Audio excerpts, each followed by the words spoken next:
السلام علیکم ناظرین، اسلامک ورلڈ میں خوش آمدید۔ ناظرین، جس قوم نے سب سے پہلے نافرمانی کی وہ حضرت نوح علیہ السلام کی قوم تھی۔ قوم کی اس نافرمانی کی وجہ سے ان پر طوفانی سیلاب کا عذاب آیا، جس کی وجہ سے اس قوم کا نام و نشان تک نہ رہا۔ حضرت نوح علیہ السلام کو اللہ تعالیٰ نے حکم دیا کہ ایک کشتی بناؤ۔ جب حضرت نوح علیہ السلام کشتی بنانے لگے تو ان کی قوم آپ کا مذاق اڑانے لگی کہ یہ وہ کشتی ہے جو نوح کو عذاب سے بچائے گی۔ جب حضرت نوح علیہ السلام اور تمام اہل ایمان اس کشتی میں سوار ہو گئے، تمام کفار آپ کی طرف دیکھتے اور کہتے کہ اگر تم سچا نبی ہے تو لے آ عذاب ہم پر جس کا تم وعدہ کرتا ہے۔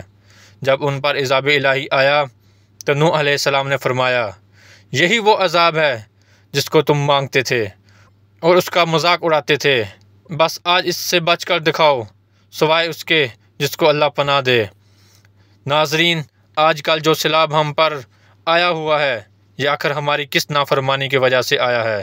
بہت سے لوگ اور بہت سے شہر اس سیلاب کی زد میں ہیں۔ اگر ہمیں اس سیلاب سے نجات پانی ہے تو ہمیں اپنے عمل کو درست کرنا ہوگا اور اللہ سے اپنے گناہوں کی معافی مانگنی ہوگی۔ اللہ پاک ہم سب کو گناہوں سے بچائے اور نیک کام کرنے کی توفیق دے، آمین۔ یہ دور ہے افراتفری کا، یہ وقت ہے نفسا نفسی کا، ہوش نہیں انسانوں کو، خطرہ ہے سب کی جانوں کو۔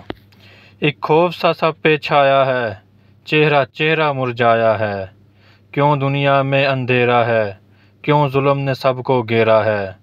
آواز جو دل سے آتی ہے اور راز یہ بتاتی ہے، دین پہ چڑھنا چھوڑ دیا، سنت سے منہ موڑ لیا، قرآن سے رشتہ توڑ دیا، بس یہی وجہ ہے بربادی کی، بس یہی وجہ ہے کہ آج لوگ ڈوب رہے ہیں۔